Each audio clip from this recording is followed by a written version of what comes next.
Hello, ഇന്നൊരു snacks റെസിപ്പിയാണ് ഞാൻ ഷെയർ ചെയ്യാൻ പോകുന്നത്. എഗ് പോള. അതിനായിട്ട് ആദ്യം ബാറ്റർ റെഡിയാക്കണം. ബാറ്റർ റെഡിയാക്കാനായിട്ട് ആദ്യം മിക്സിയിലേക്ക് 1/2 കപ്പ് മൈദയാണ് എടുത്തിട്ടുള്ളത്. 120 ഗ്രാമിൻ്റെ കപ്പാണിത്. കൂടെ ഒരു മുട്ട, 1/2 കപ്പ് പാൽ. ഏത് കപ്പിലാണോ മൈദ എടുത്ത് അതേ കറക്റ്റ് അളവിന് വേണം പാലെടുക്കാൻ. കൂടോ കുറയോ ചെയ്യാൻ പാടില്ല.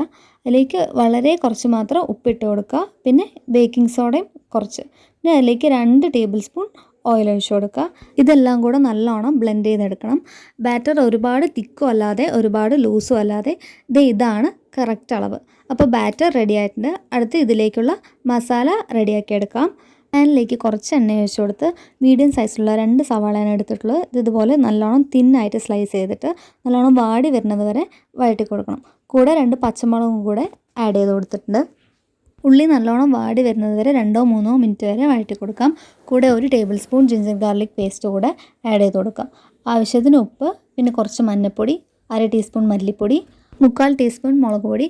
എരിവിനനുസരിച്ച് ഇടാം കേട്ടോ, കൂട്ടിയോ കുറച്ചോ വേണേ ഇടാം.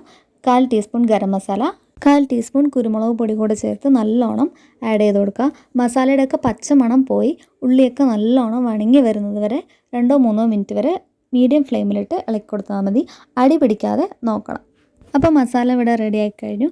വേറൊരു നോൺ സ്റ്റിക്ക് പാനിലേക്ക് 2 ടേബിൾ സ്പൂൺ ബട്ടറോ ഗീയോ ഓയിലോ ഏതാണ് ഇഷ്ടമുള്ളോ അത് ആഡ് ചെയ്ത് കൊടുക്കാം. വെളിച്ചെണ്ണ യൂസ് ചെയ്യാൻ പാടില്ല. പാനിലെ എല്ലാ സൈഡിലേക്കും നെയ്യ് സ്പ്രെഡ് ചെയ്ത് കൊടുക്കുക. ബ്രഷ് യൂസ് ചെയ്ത് കുറച്ചാക്കിയാലും മതി. പിന്നെ നമ്മൾ റെഡിയാക്കി വെച്ച ബാറ്റർ കൂടെ ഇവിടെ ഫുള്ളായിട്ട് ഒഴിച്ചു കൊടുക്കുക. അതിൻ്റെ മുകളിലേക്ക് നമ്മൾ പ്രിപ്പയർ ചെയ്ത് വെച്ച മസാല ഇതുപോലെ കുറച്ചായിട്ട് എല്ലാവിടെയും ഇട്ട് കൊടുക്കണം. ഇനി ഇതിൻ്റെ മുകളിലാണ് മുട്ട വയ്ക്കാൻ പോണത്. മുട്ട ഇതുപോലെ റൗണ്ടായിട്ട് സ്ലൈസ് ചെയ്ത് എടുത്തിട്ടുണ്ട്.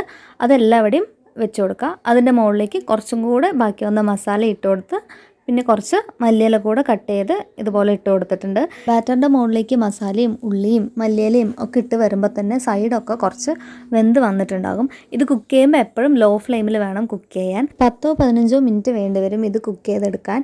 അതുകൊണ്ട് ചിലപ്പോൾ കരിഞ്ഞു പോകാൻ ചാൻസ് ഉണ്ട്. മീഡിയം ഫ്ലെയിമിൽ ഇട്ടാലും കരിഞ്ഞു പോകും, അതിൻ്റെ ഒരു ഭംഗിയും കിട്ടില്ല. അടച്ച് വെച്ച് ഒരു 10 മിനിറ്റ് വേവിച്ചെടുക്കുക. അപ്പോൾ 10 മിനിറ്റ് കഴിഞ്ഞ് നമ്മുടെ പോളയുടെ സൈഡൊക്കെ നല്ലോണം വെന്ത് വന്നിട്ടുണ്ട്.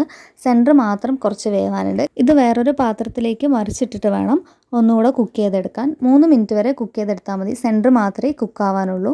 അപ്പോൾ സ്പാച്ചുല വെച്ച് ഇങ്ങനെ നല്ലോണം സൈഡൊക്കെ പ്രസ് ചെയ്ത് കൊടുക്കണം. ലോ ഫ്ലെയിമിൽ തന്നെ കുറച്ച് നേരം കുക്ക് ചെയ്താൽ മതി. അപ്പോൾ നമ്മുടെ എഗ് പോള ഇവിടെ റെഡി ആയിട്ടുണ്ട്. വളരെ ടേസ്റ്റി ആയിട്ടുള്ള നല്ല സിമ്പിളായിട്ടുള്ള റെസിപ്പിയാണ്. എല്ലാവരും ട്രൈ ചെയ്ത് നോക്കണം. അപ്പോൾ വീഡിയോ ഇഷ്ടമായാൽ ലൈക്ക് ചെയ്യുക, ഷെയർ ചെയ്യുക, ചാനൽ സബ്സ്ക്രൈബ് ചെയ്യുക, ഇൻസ്റ്റയിൽ കൂടെ ഒന്ന് ഫോളോ ചെയ്യുക. ഇൻസ്റ്റ ഐഡിയും ഈറ്റ് ആൻഡ് ടേസ്റ്റും തന്നെയാണ്.